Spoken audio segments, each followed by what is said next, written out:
Saudara-saudara yang terkasih dalam nama Tuhan kita Yesus Kristus, hari ini kita bersyukur karena kita bisa kembali dalam program belajar Alkitab, renungan satu pasal satu hari. Hari ini kita akan melanjutkan renungan kita dari kitab Keluaran pasalnya yang ke-13. Nah, hari ini kita akan melihat bagaimana Tuhan akan memberikan sebuah ketetapan tentang anak sulung, dan juga dia akan memberitahukan kepada kita bagaimana caranya dia menuntun dan membimbing orang-orang Israel ketika mereka keluar dari tanah Mesir menuju tanah Kanaan.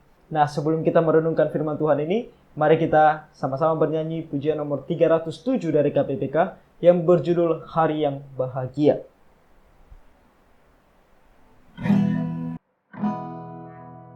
Oh, hari yang bahagia, pada Yesus ku percaya. Saat itu ku bergembira dan ku masyurkan namanya. Hari yang bahagia yang membasuh semua dosaku. Ku berjaga dan berdoa, hari yang tak ku lupakan. Hari yang bahagia yang membasuh semua dosaku. Bebas dari dosaku, hati senang dan tenanglah.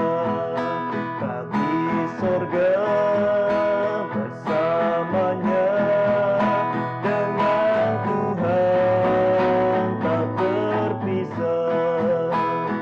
Hari yang bahagia yang membasuh semua dosaku. Ku berjaga dan berdoa, hari yang tak ku lupakan. Hari yang bahagia yang membasuh semua dosaku.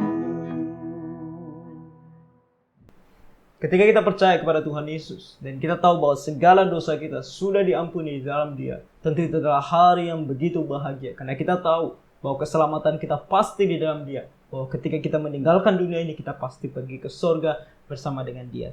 Nah, kebahagiaan yang sama yang kita lihat dirasakan oleh orang Israel pada pasal 12 kemarin ketika mereka keluar dari tanah perbudakan, dilanjutkan di pasal 13 ini, dan kita akan melihat bagaimana Tuhan akan memimpin mereka. Mari kita sama-sama membuka Alkitab kita, Keluaran pasal 13, kita membaca dan kita akan merenungkannya bersama-sama.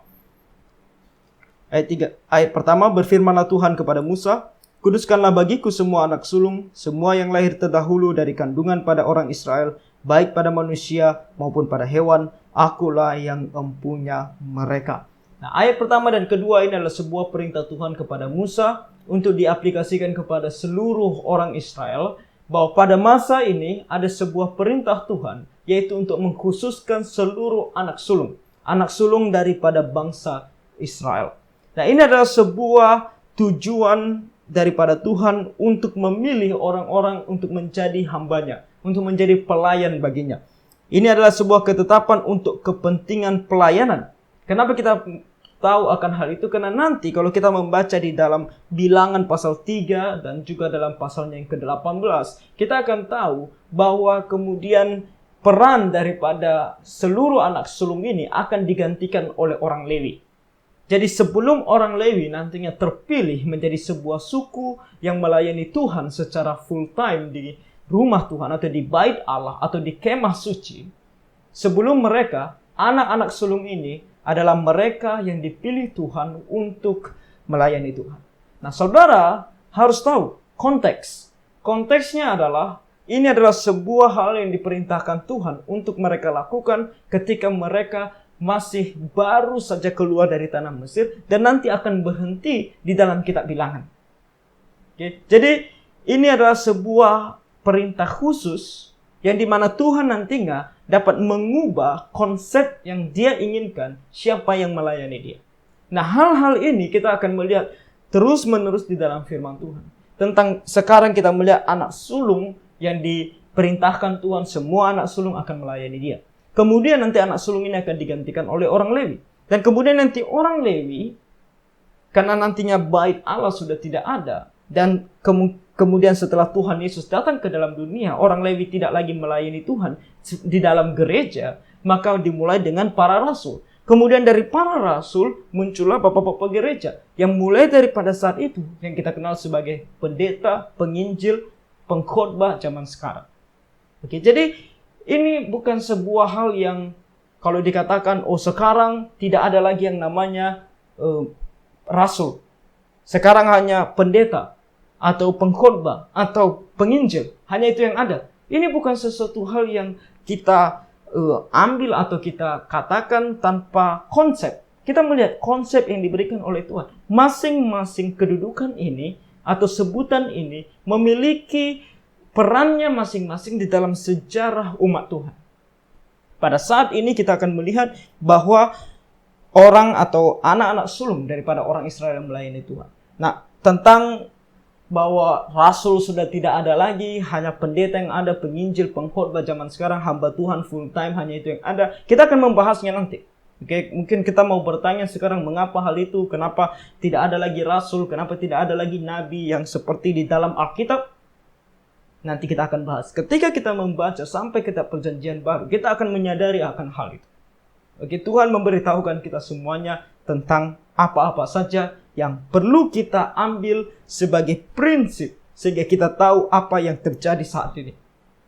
Oke, jadi jangan terburu-buru. Mari kita belajar firman Tuhan satu persatu, perlahan-lahan, dan Tuhan akan menolong kita untuk mengerti.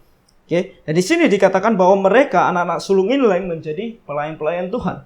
Kemudian di ayat 3 sampai ayat yang ke-6, ayat ke-7 maksud saya, kita akan melihat sebuah ketetapan tentang Paskah. Di sini dikatakan bahwa lalu berkatalah Musa kepada bangsa itu, peringatilah hari ini, sebab pada hari ini kamu keluar dari Mesir, dari rumah perbudakan. Berhenti sampai di sini sebuah kalimat dari rumah perbudakan. Kita melihat di sini yang akan sering digunakan nantinya di kitab Ulangan. Nah, rumah perbudakan selalu digunakan untuk sebagai pengingat bagaimana mereka di tanah Mesir. Nah, ini bisa diartikan secara literal, di mana orang Israel itu berada di Mesir dan diperbudak di sana selama mereka berada di sana. Tentunya setelah zamannya Yusuf, mereka diperbudak di sana, makanya disebut sebagai rumah perbudakan, di mana Tuhan kemudian menyelamatkan mereka keluar dari sana. Dan ini juga memiliki makna simbolik bagi orang Israel, karena nantinya mereka akan tahu bahwa anak domba Allah akan datang untuk melepaskan mereka dari perbudakan juga. Nah, kali ini bukan perbudakan dari sebuah bangsa, tetapi perbudakan dari dosa. Mereka memahami akan hal itu.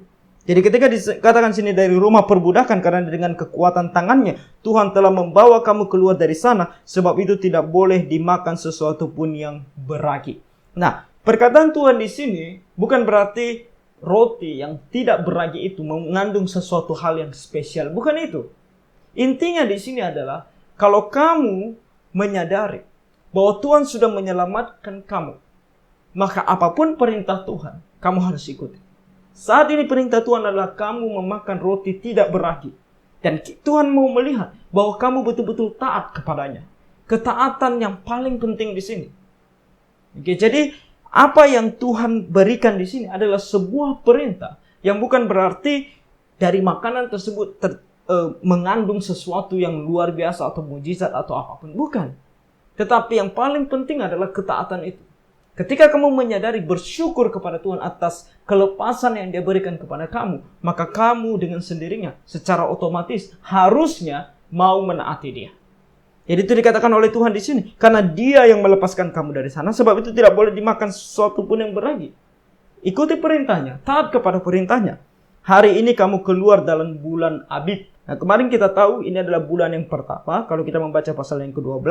Nah, bulan Abib adalah bulan pertama yang kalau di kalender kita itu ada di pertengahan Maret sampai pertengahan April. Nah, bulan Abib ini juga disebut sebagai bulan Nisan nantinya. Oke, jadi di sini kita melihat bahwa ini adalah bulan pertama bagi orang Israel. Bagi kita pertengahan Maret sampai pertengahan April. Makanya kalau kita merayakan Paskah, kalau kita coba lihat, itu selalu di antara pertengahan Maret sampai pertengahan April.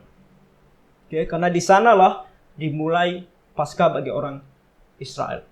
Oke, jadi sini dikatakan bahwa apabila Tuhan telah membawa engkau ke negeri orang Kanaan, orang Het, orang Amori, orang Hewi, dan orang Yebus, negeri yang telah dijanjikannya dengan sumpah kepada nenek moyangmu untuk memberikannya kepadamu, suatu negeri yang berlimpah-limpah susu dan madunya, maka engkau harus melakukan ibadah ini dalam bulan ini juga. Nah, secara tidak langsung, secara ofisial kali ini Tuhan memberitahukan kepada seluruh orang Israel bahwa kemana engkau akan pergi adalah sebuah tanah perjanjian yang telah diberikan oleh Tuhan kepada nenek moyang mereka, Abraham, Ishak, dan Yakub.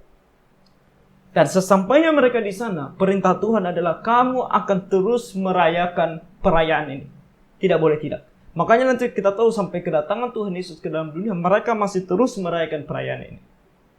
Oke, sampai Tuhan Yesus nantinya menginstitusikan atau membuat atau memulai sebuah perjanjian yang baru atau sakramen yang baru yang kita sebut sebagai perjamuan kudus. Yang membuatnya harus Tuhan. Karena di sini Tuhan yang memberikan perintah tersebut. Nah, sekarang Tuhan mengganti caranya untuk mengingat akan Dia dengan perjamuan kudus. Karena kalau di dalam sakramen Paskah ini, mereka mengingat akan kedatangan Tuhan Yesus di masa yang akan datang. Anak domba Allah yang akan dikorbankan bagi dosa mereka. Sedangkan kita dalam perjamuan kudus, kita mengingat ke belakang tentang bagaimana anak domba Allah sudah datang dan mengorbankan dirinya di atas kayu salib. Makanya roti adalah lambang dari tubuhnya dan anggur adalah lambang dari darahnya. Di mana Dia mati dan sengsara di atas kayu salib untuk membebaskan kita dari perbudakan dosa. Oke, jadi ini adalah semua nanti kita akan melihat dalam perjanjian lama ini adalah hal-hal yang berkaitan tentang kedatangan Sang Mesias. Ayat 6, makanlah roti yang tidak beragi 7 hari lamanya, dan pada hari yang ke-7 akan diadakan hari raya bagi Tuhan. Roti yang tidak beragi haruslah dimakan selama 7 hari itu. Sesuatu pun yang beragi tidak boleh dilihat padamu, bahkan ragi tidak boleh dilihat padamu di seluruh daerah. Begitulah kamu mengingat akan di mana Tuhan membebaskan kamu dari tanah perbudakan. Sekalian kamu mengingat bahwa ada janji Tuhan tentang Mesias yang akan membebaskan kamu dari perbudakan dosa. Jadi inilah yang harus kamu lakukan turun-temurun. Tidak boleh tidak dilakukan. Kamu harus tetap melakukannya. Oke, ayat 8 sampai ayatnya yang ke-10 kita membaca tentang sebuah hal yang diinginkan Tuhan mereka lakukan. Dikatakan di sini, pada hari itu harus kau beritahukan kepada anakmu laki-laki, ibadah ini adalah karena mengingat apa yang dibuat Tuhan kepadaku pada waktu aku keluar dari Mesir. Jadi mereka harus menceritakan tentang perayaan itu kepada anak-anak mereka. Sekalian memberitahukan kepada mereka apa makna dari perayaan itu. Apa yang dilakukan oleh Tuhan kepada mereka. Dan sekalian mengajarkan kepada mereka juga tentang Mesias. Yang akan melepaskan mereka dari perbudakan dosa. Jadi ini adalah ajaran yang harus mereka turunkan turun-temurun.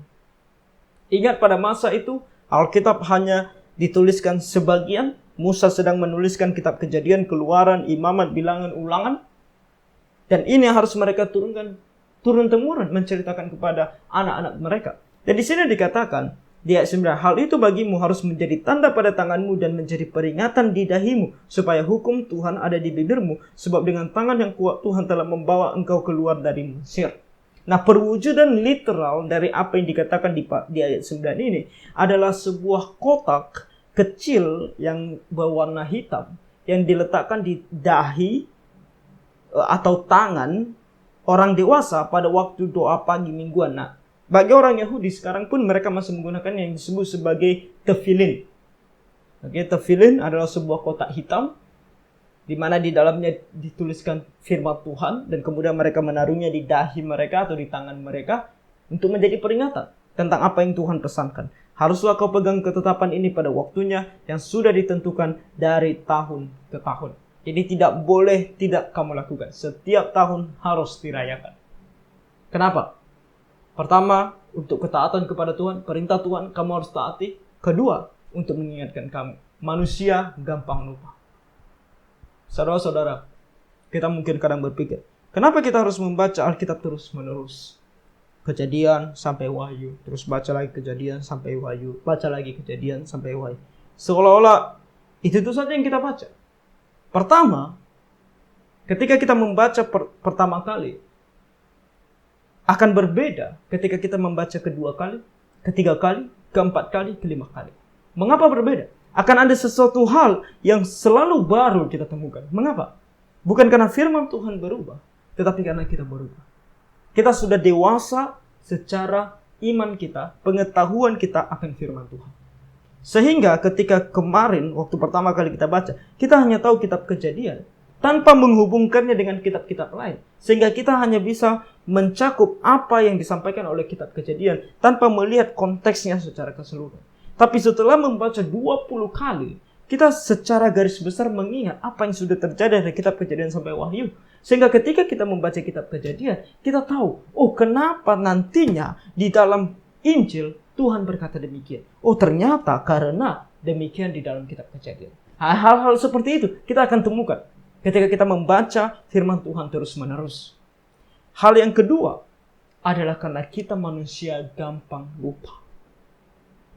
Kita terlalu mudah lupa, apalagi hal-hal rohani. Saya yakin dan percaya kita merasakan hal ini. Kalau hal-hal duniawi, hal-hal berdosa gampang sekali kita ingat. Tetapi hal-hal surgawi, hal-hal mengenai firman Tuhan, begitu gampang kita lupakan. Dan iblis akan berusaha juga untuk membuat kita lupa. Jadi dengan segala entertainment, kenikmatan di dalam dunia ini, yang akan membuat kita tertarik kepada semuanya itu dan melupakan kata firman Tuhan. Oleh karena itu kita harus selalu membaca firman Tuhan supaya kita selalu diingatkan. Hari demi hari selalu diingatkan dan selalu diingatkan untuk melakukan segala sesuatu sesuai dengan firman Tuhan. Jadi, saudara, itulah mengapa Tuhan juga mengatakan kepada mereka untuk melakukan dan merayakannya tiap tahun. Selalu, harus. Oke? Ayat 11 sampai ayat 16 kita membaca tentang ketetapan tentang anak sulung. Kali ini anak sulung daripada hewan yang akan dipersembahkan kepada Tuhan. Ayat 11. Apabila engkau telah dibawa Tuhan ke negeri orang Kanaan seperti yang telah dijanjikannya dengan sumpah kepadamu dan kepada nenek moyangmu, dan negeri itu telah diberikannya kepadamu, maka haruslah kau persembahkan bagi Tuhan segala yang lahir terdahulu dari kandungan, juga setiap kali ada hewan yang kau punyai beranak pertama kali, anak jantan yang sulung adalah bagi Tuhan. Saudara, kita melihat di sini sebuah perbedaan. Ketika Tuhan berbicara tentang anak sulung dari manusia, yaitu dari bangsa Israel, orang-orang Israel, dia tidak berbicara ketika mereka sampai di tanah Kanaan. Tadi di ayat 1 sampai 2 kita tahu kan, Tuhan langsung berbicara, kuduskanlah bagiku anak sulung. Itu saja yang dia katakan. Dia tidak berkata sesampainya di tanah Kanaan. Tetapi di sini kita melihat bahwa dia mulai dengan apa? Apabila engkau telah dibawa Tuhan ke negeri orang Kanaan. Jadi sesampainya engkau di sana, engkau harus terus melakukan hal ini. Apa itu? Yaitu bahwa kamu harus mempersembahkan anak sulung dari setiap hewan ternak yang kamu miliki. Kenapa Tuhan melakukan itu? Saudara-saudari, Tuhan adalah Allah yang maha tahu dan dia yang sudah merencanakan segala sesuatu.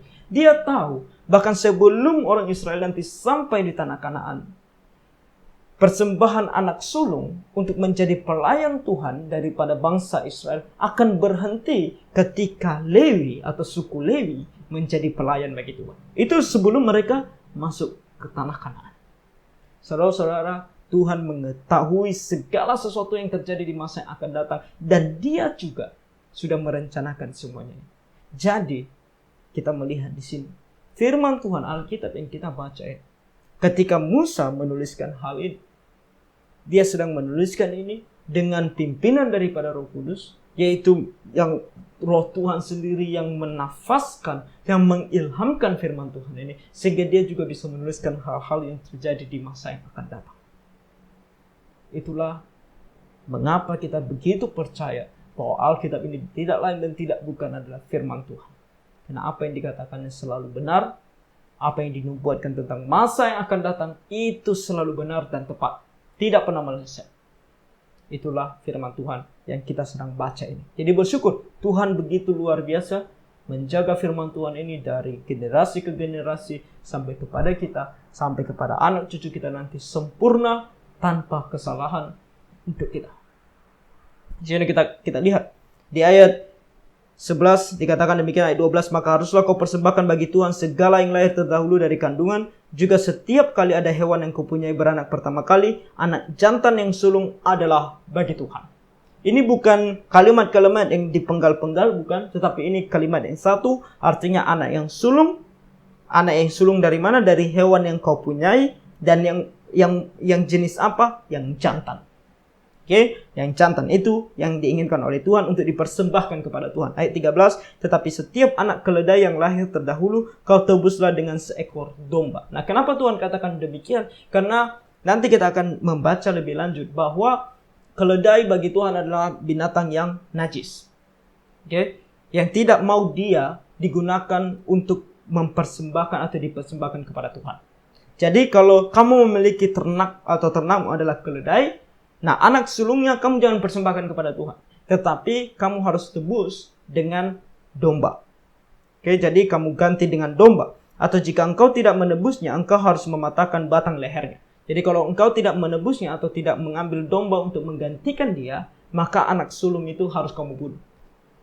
Tidak boleh hidup. Lanjut di sini, tetapi mengenai manusia, setiap anak sulung di antara anak-anakmu lelaki haruslah kau tebus. Jadi kalau manusia, nah ini diselipkan di sini bagaimana nantinya mereka akan memberikan anak sulung manusia, maka itu harus selalu kau tebus. Oke, kalau kamu tidak mau memberikannya kepada Tuhan atau jadi kamu harus menebusnya dengan anak domba. Kamu tidak boleh membunuh dia.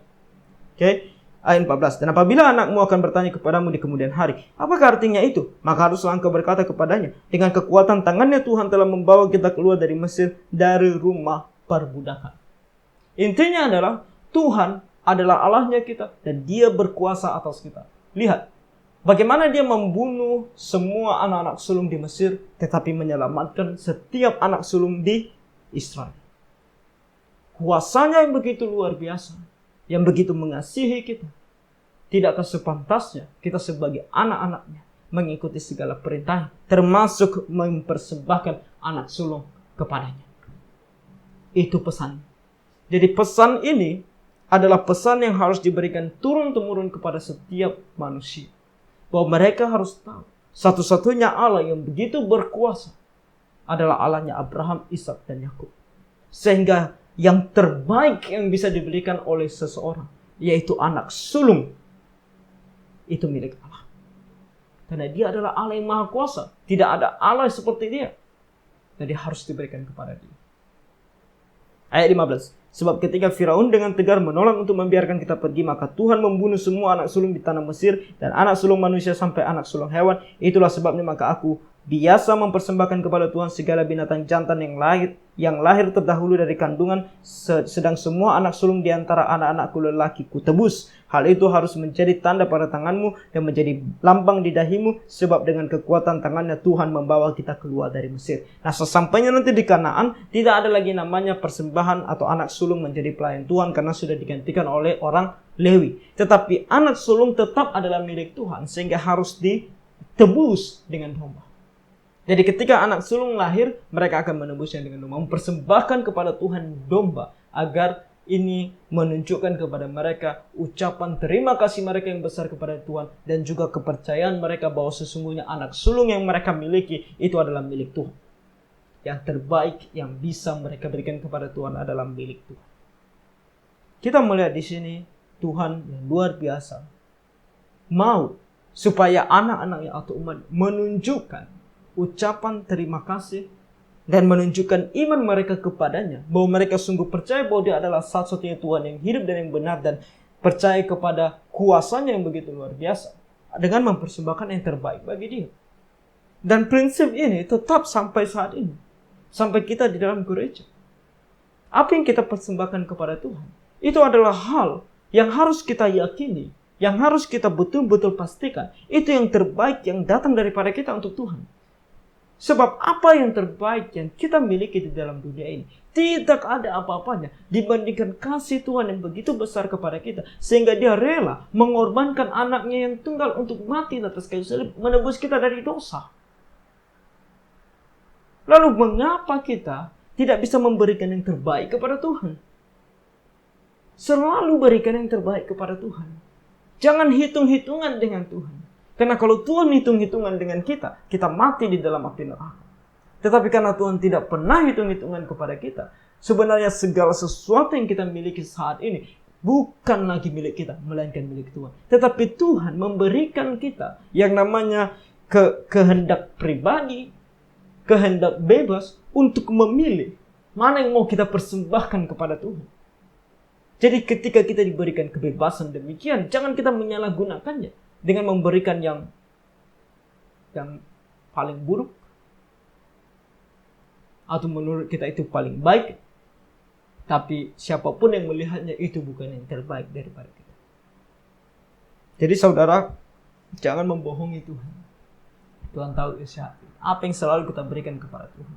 Yang terbaikkah? Atau itu sisa dari apa yang kita miliki? Harus berhati-hati. Karena kita melihat di sini, Tuhan tidak memerlukan persembahan-persembahan. Karena dia adalah Tuhan. Dia bisa menciptakan manusia lagi.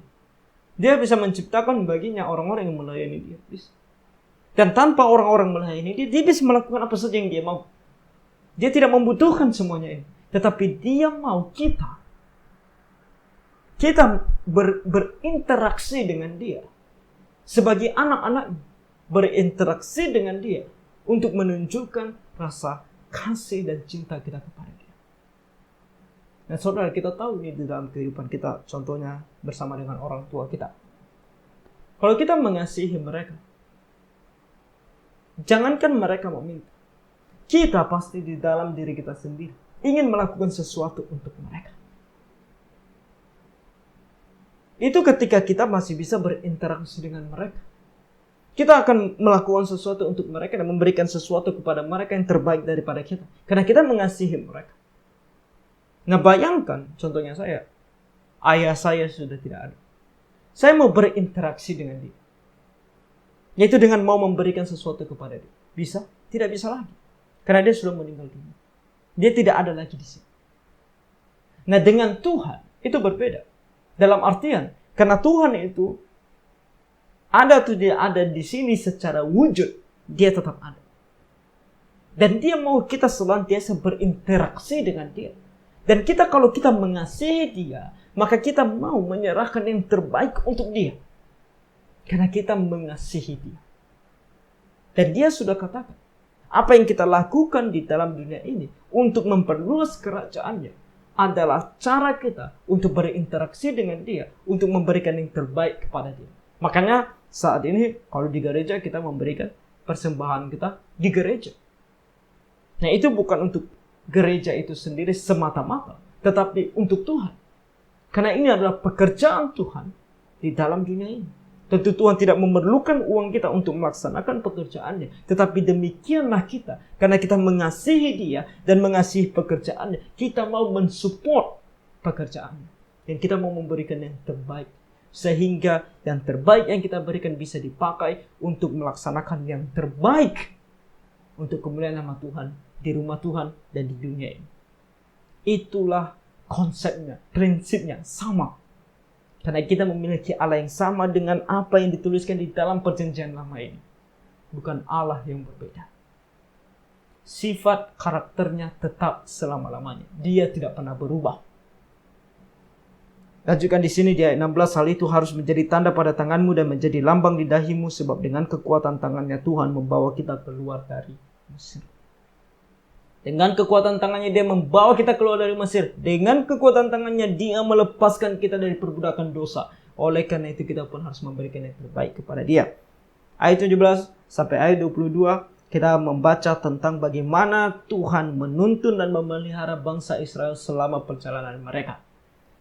Ayat 17, setelah Firaun membiarkan bangsa itu pergi, Allah tidak menuntun mereka melalui jalan ke negeri orang Filistin, walaupun jalan ini yang paling dekat. Sebab firman Allah, jangan-jangan bangsa itu menyesal apabila mereka menghadapi peperangan sehingga mereka kembali ke Mesir. Nah, dari Mesir menuju tanah Kanaan, ada sebuah jalan yang kita sebut sebagai Via Maris yang cukup dekat. Oke, dan jalan ini sekitar 1.600 km jauhnya. Dan ini yang paling dekat. Tetapi Tuhan tidak mau mereka melalui jalan ini. Kenapa? Karena kalau mereka melalui jalan ini, mereka akan langsung bertemu dengan bangsa-bangsa yang akan memerangi mereka. Dan orang Israel belum siap untuk berperang. Tuhan tahu siapa mereka. Tuhan mengenal mereka. Dan mereka belum siap berperang. Jadi Tuhan tidak mau mereka melalui jalan ini. Tuhan mau mereka melalui jalan yang lebih panjang. Yaitu mereka akan melalui bagian paling selatan. Sampai mereka akan sampai nantinya di Gunung Sinai dan naik ke atas menuju tanah Kanaan. Ini adalah perjalanan yang sangat panjang. Membutuhkan beberapa waktu lamanya untuk sampai ke tanah Kanaan. Tetapi tidak masalah. Tuhan menuntun mereka. Dikatakan di sini bahwa ayat 18. Tetapi Allah menuntun bangsa itu berputar melalui jalan di padang gurun menuju ke Laut Teberau. Jadi mereka agak turun ke selatan ke Laut Teberau. Kemudian dengan siap sedia berperang berjalanlah orang Israel dari tanah Mesir. Jadi mereka berjalan beriring-iringan. Okay. Ayat 19. Musa membawa tulang-tulang Yusuf, sebab tadinya Yusuf telah menyuruh anak-anak Israel bersumpah dengan sungguh-sungguh, Allah tentu akan mengindahkan kamu, maka kamu harus membawa tulang-tulangku dari sini. Nah, ini adalah perkataan daripada Yusuf di dalam Kejadian pasal 50. Di mana Yusuf pada waktu itu mengungkapkan tentang imannya, dia percaya kepada janjinya Tuhan, walaupun dia sendiri tidak merasakan. Saudara-saudara, ini adalah iman yang benar. Kembali kita mengingat akan hal ini. Iman yang benar yang dimiliki oleh Yusuf dan iman yang benar yang seharusnya kita miliki, yaitu percaya kepada janji Allah meskipun kita tidak pernah melihatnya. Ingat, janji Allah. Bukan imajinasi kita. Bukan halusinasi kita. Janji Allah. Janji Allah berarti harus dituliskan di dalam firman. Itu janji Allah. Janji Allah. Tuhan tidak pernah berjanji langit selalu biru, jalan selalu mulus. Tidak pernah. Tetapi Allah berjanji bahwa dia memelihara kita bersama-sama dengan kita, bahkan melewati langit yang tidak biru dan jalan yang tidak mulus. Tuhan bersama-sama. Itu janjinya.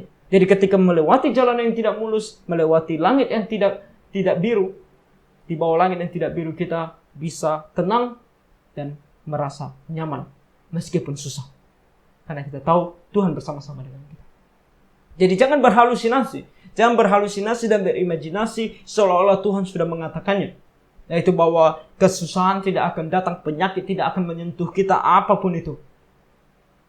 Jangan berhalusinasi. Kalau Tuhan belum berjanji, jangan bilang kamu beriman kepada apa yang belum Tuhan katakan.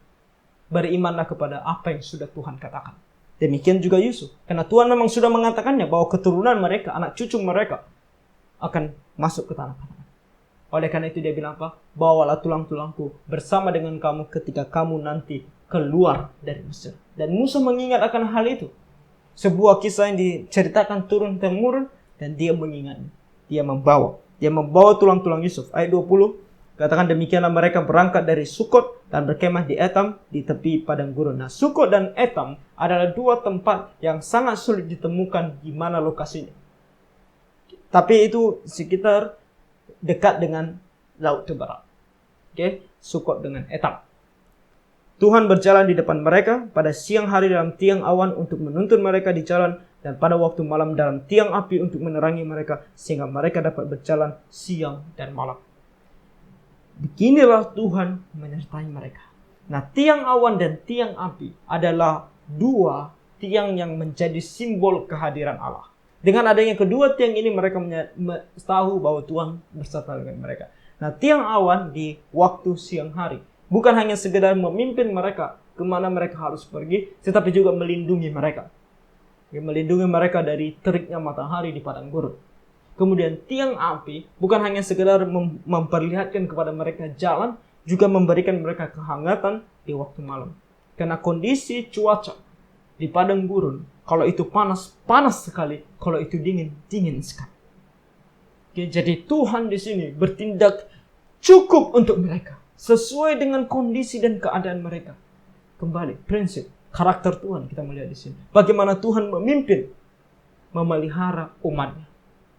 Tidak lebih dan tidak kurang. Dia mau mereka mendapatkan apa yang penting bagi mereka saat itu.